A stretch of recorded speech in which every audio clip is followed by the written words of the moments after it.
American Public Television presents the following program in high definition.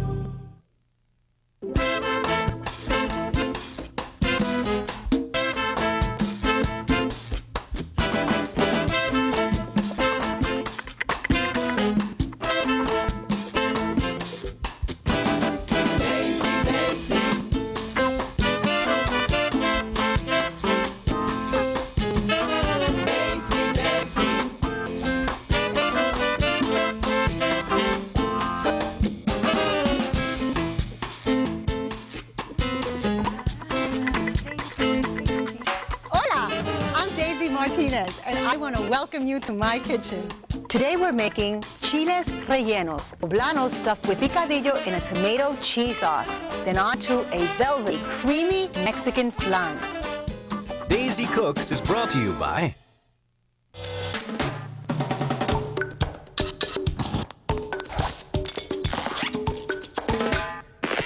As Daisy says, eat great, feel great, look great. Marshall's, brand names for less. and by All-Clad METALCRAFTERS. All-Clad is bonded construction. All-Clad is innovative design. All-Clad is professional equipment. All-Clad is a state of mind. And by Brillo Oxy Action. For tough messes, Oxy microbubbles lift and dissolve grease and grime. Brillo, cleaning solutions for your home for over 90 years.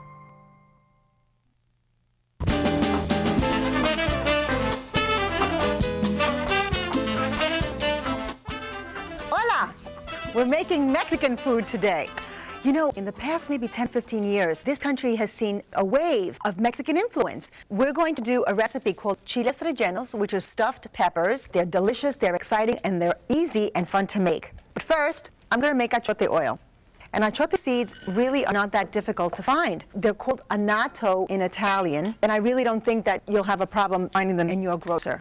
And to the achote seeds, I'm going to add a little olive oil. And I'm putting it at medium heat because you don't want to heat olive oil too high or too fast because the oil breaks down. It has a low smoke point. If you overheat this, the oil turns green, which you don't want. The seeds turn black, which you don't want. The whole thing tastes and smells like a mess, and you have to get rid of the whole thing and start from scratch. Okay, and we're getting a little twinkle, just starting.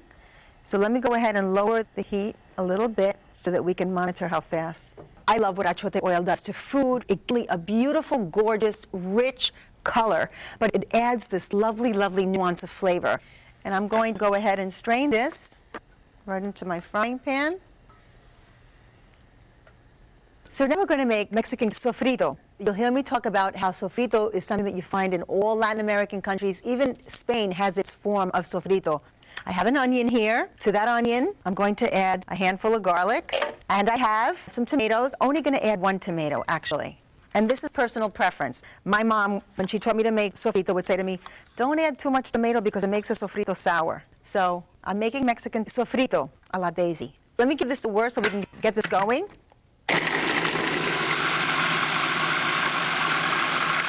Okay, and then I'm going to add Cunel peppers. I'm going to add 2 of the peppers. Again, in Mexico, they may add poblanos or another chili of choice.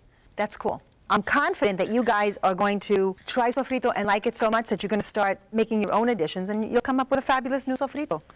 Okay, my red pepper. When I was a little girl, my Uncle Hector is my mother's youngest brother. I remember going to the theaters to watch Spanish movies, and there would be these Mexican movies with Mexican cowboys on horses with these beautiful big, sombreros and the whole mariachi thing. It was so cool. And on Saturday mornings, my uncle would play these fabulous Mexican rancheras and just sing at the top of his lungs. I could hear him from downstairs. That memory has never, ever, ever left me. Okay, relax. Not habanero peppers.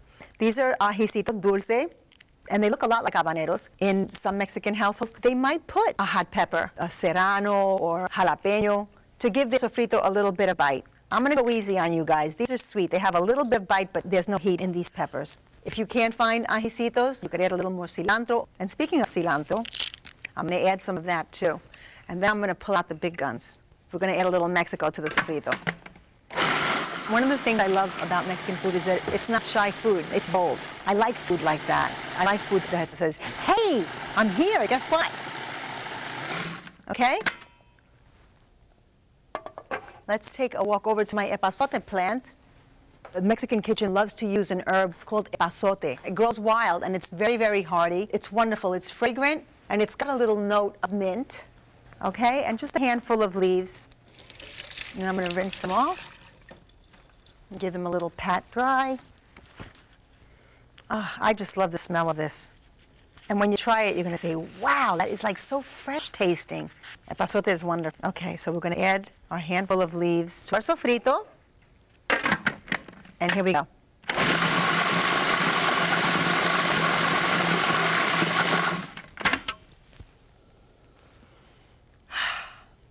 You gotta love it. Okay, now what we're going to do is bring our pan with achote oil over to the stove, and let's give it some heat. So to this, we're going to add our sofrito. I have a little bit of alcaparrado here. Alcaparrado is that olive salad with capers and pimentos. If you can find alcaparrado, make sure that the olives are pitted, because if you bite into one of these olives with pits, you could break a tooth or hurt yourself. There we go, just right in there. And this, you see me picking up a little bit of the brine? It's wonderful. Just adds another little note to the whole flavor. Let's work that around. Whew. You know what? I can smell the difference in the sofrito from the epazote. I just think it's so pretty. Okay, we're just gonna cook the water out of that sofrito for a second. I'm gonna add some tomato paste and work that into the sofrito. I want no big tomato paste lumps, just work the whole thing in. Okay, I'm going to add some salt. I'm going to add some pepper. Okay, and my ground pork. I'm just going to blast the heat a little bit. I want the pork to pick up the sofrito. Just break up the meat with the back of my spoon. Just work the sofrito in. Okay, we're just going to make sure that the pork is cooked through. Come on, tell me that doesn't look gorgeous. It smells incredible. That's some seriously good picadillo. Our picadillo is done, so let's move it over here and we can cool it. And let's pay some attention to our poblano peppers. Put the heat up here, and I'm just going to blister them. We're just going to soften them up a little bit so that we can stuff them. Poblano chilies are not hot. They're mild chilies. They're sweet chilies. I find that regular green bell peppers have a sour back note to them. I don't find that with poblanos at all. And they're just softening up nicely. Okay, let me just lower the heat here for a second so I can keep an eye on these babies. And I'm going to come over here and make some batter. I have an egg and a beer. I'm going to use 3/4 of a cup. Let me just whisk this around a little bit. Using beer in a batter, I find, makes a nice, light, very foamy type batter. Use whatever beer you have in your refrigerator. I'm going to add 1/4 teaspoon of baking powder, a cup of flour, and when you make beer batter, it's usually a good idea to let it sit a little while. I'm going to add a pinch of salt. The yeast in the beer just lightens the whole batter up. You see little bubbles come up in a second. Okay, I'm going to leave that there. And get back to my peppers, which are doing just lovely. My grandmother, her stuffed peppers were incredible. She was famous for them. But I love finding, a recipe like this that is familiar yet different. Okay, and this one is nice and soft. Let's put him over there. I think these are cool enough that we can start paying some attention to them. Let's see, I'm just going to take my knife and scrape away the loose skin. And if you have, a couple of little black patches, don't punish yourself. Don't beat yourself up. It's really not a big deal. I'm going to make a little slit on the side of the pepper, and I'm going to take the seeds and ribs out. I'm going to show you how to do this. I'm just going to make a little slit down the center of the pepper, open her up, and we're going to take the inside out. That big knob of seeds up on top, just cut it out with the ribs. Okay? And so I'm going to keep this stem because this is going to help me when we fry it. But inside, it's nice and clean. Now I'm going to stuff and fry our peppers. So we have this little pocket that we've made. We put the meat in there. There are different spots at which you can start this recipe beforehand. You could blister your peppers and then leave them on the side and have those ready. You could stuff them and have them ready. You could even go ahead and fry them and have them ready, because we're going to finish these peppers in the oven. So you have a nice packed little pepper here. And I have canola oil, which has a very, very high heat point. I'm going to take my pepper and I'm going to dip it in my batter. Remember I told you this little stem was going to come in handy? Just drain it a second, and into the oil it goes. And that's a nice, happy bubble. That's going to happen fairly fast. These look so pretty when they come out. They're actually almost good enough to eat just like that. My neighborhood is a pretty small neighborhood in Brooklyn. Latinos started coming in by way of Puerto Rico. And now there's this huge Mexican community, and Mexican and from Central America. And when you come out of Mass in my church on Sundays, there's these little Mexican women who set up stands selling tamales, and they have a vendor with churros. But every Sunday, rain, snow, wind, summer, they're always out there. When we come out of Mass, we buy our tamales. Okay, this is what I'm looking for. You see how pretty that is? That color is just gorgeous, beautiful golden brown. And the little sister pepper is right here. Okay, so now that the peppers are done, I'm going to take some Spanish-style tomato sauce and a little chicken broth, real simple. I'm going to add a little chili powder.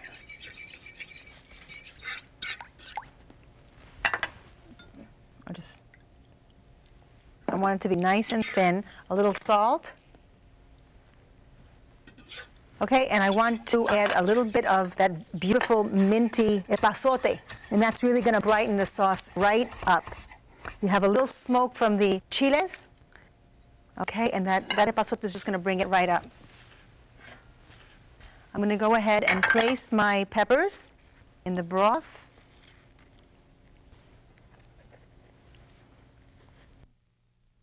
Okay, so now they're in the sauce. I'm going to set them aside. We're going to bake them later. But in the meantime, I want to show you a quick, fun, really easy way to make a delicious Mexican flan.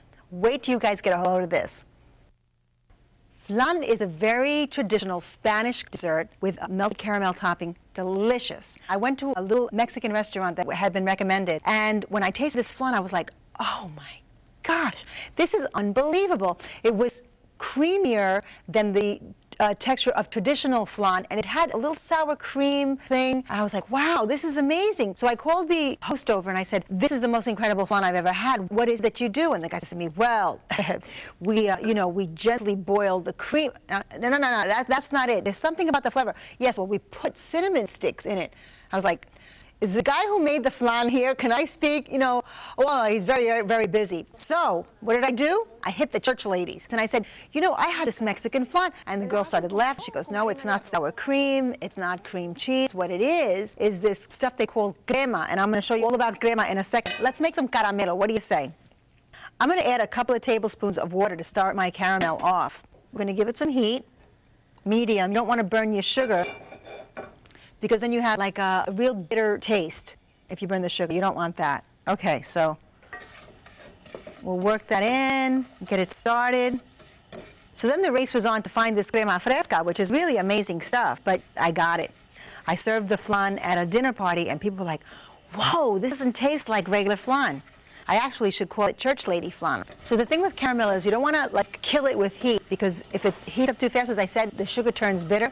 So you just want to be a little patient with it. You want to get some pretty color on it.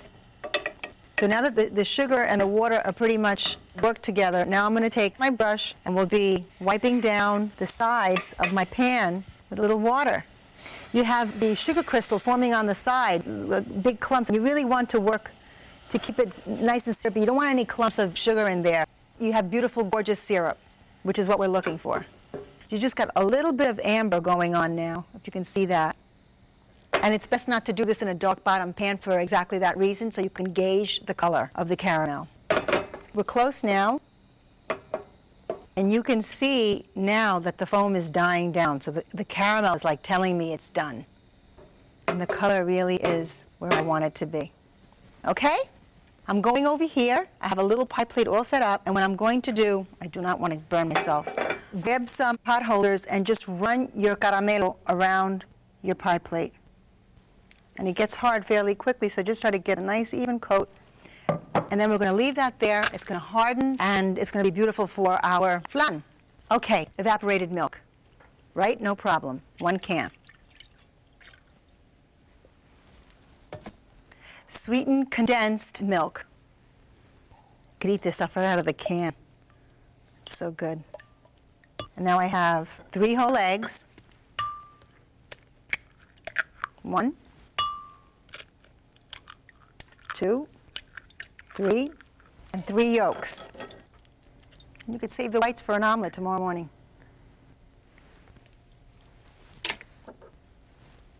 Okie doke. A tablespoon of vanilla. God, I love the way vanilla smells. And here comes the secret ingredient. This is the media crema. And you can get it pretty much anywhere. There's always an ethnic aisle in the supermarket. So this is it. This is the stuff. It's got a nice little pop top. And you can see it's a little curdly, almost like sour cream, but just a little looser.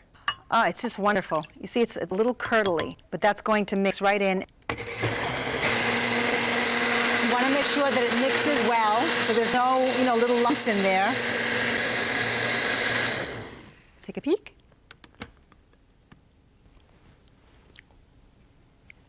You guys are going to love this. This is really amazing.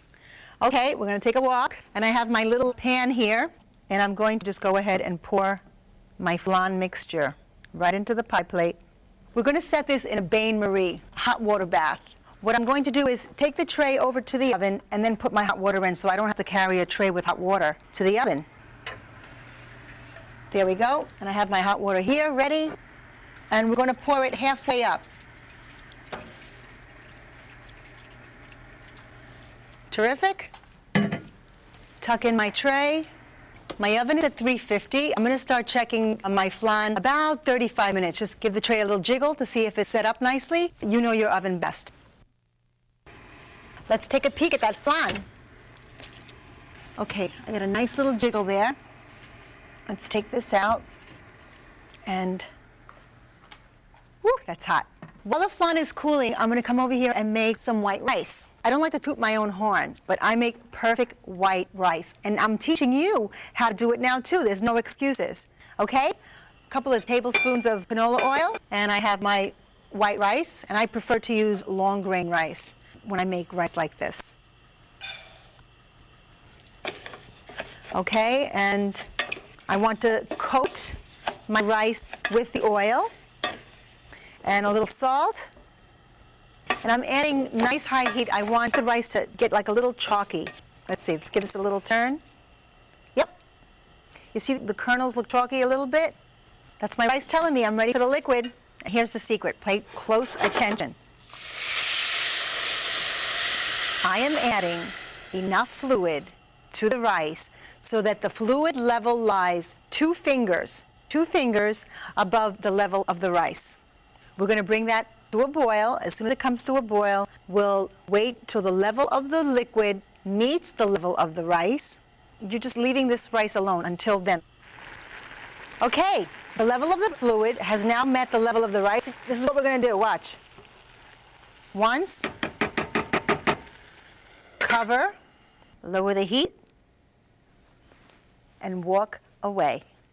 I'll be back to look at that rice in 20 minutes. But first, I'm going to pay a little attention to my peppers. Remember my peppers have been sitting in this lovely sauce? I'm just going to turn them over to coat them with the sauce.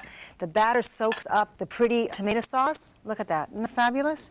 Okay, and now I'm going to sprinkle this with some Jack, if you have a favorite cheese. Other than that, by all means. Okay, I'm going to take these over to the oven. Okay? So in the time that it takes my chilies to bake, my rice will be ready, my flan is cooling, and we'll be ready for our Mexican fiesta. So I put my flan in the fridge to chill a little bit, and Very, very pretty. Just set that over here. What do you guys think? Wait, it gets a lot better. My knife around the edge of my pie plate. Ooh, and the caramel is just very, very pretty. Okay. Now I have a nice big platter here. Ready?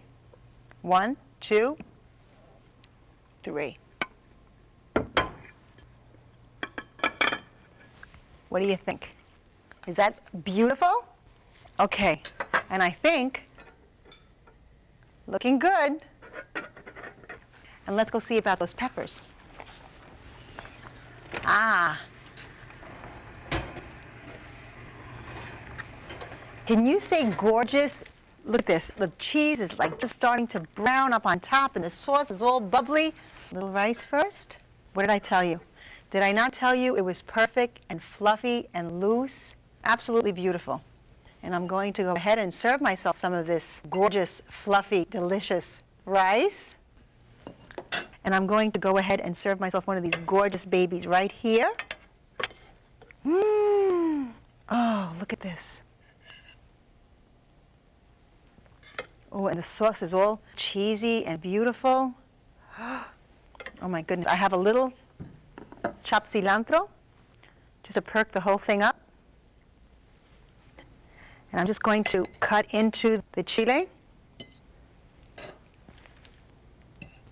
It smells so good. Mmm. Wow. Amazing. You have all the delicious flavors of the picadillo, the cilantro, the onion, the garlic, the tomato paste, and then the cheese on top. Delicious. And then I'm going to come over here. I'm going to cut myself a little wedge. And I'm just going to scoop up some caramel up here. Like a little piece. Okay.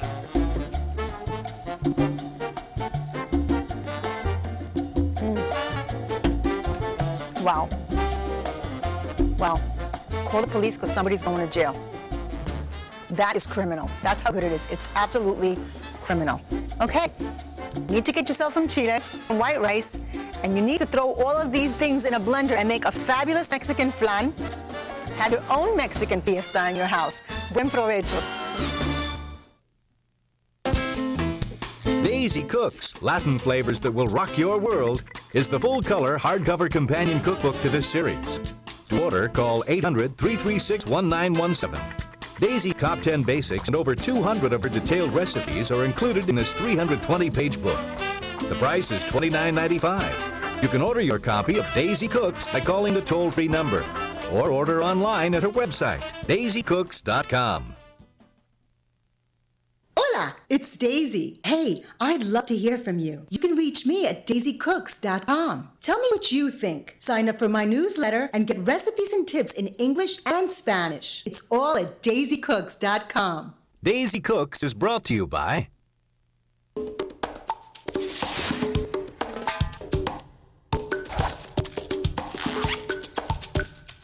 As Daisy says, eat great, feel great, look great. Marshalls.